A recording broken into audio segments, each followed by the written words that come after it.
మది నీ కోసం ఆరాటం పడుతోంది. అయితేనే ఆ అలజడిలో ఒక ఆనందం ఉంది.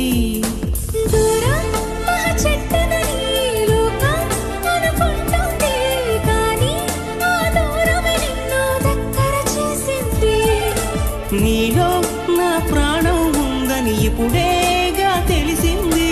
నీతో అది చెప్పిందా నీ జ్ఞాపకాలే నా ఊపిరైనవని. కనులు తెరిచిన కనులు మూసిన కలలు ఆగవేలా, నిజము తెలిసిన కలని చెప్పిన మనసు నమ్మదేలా.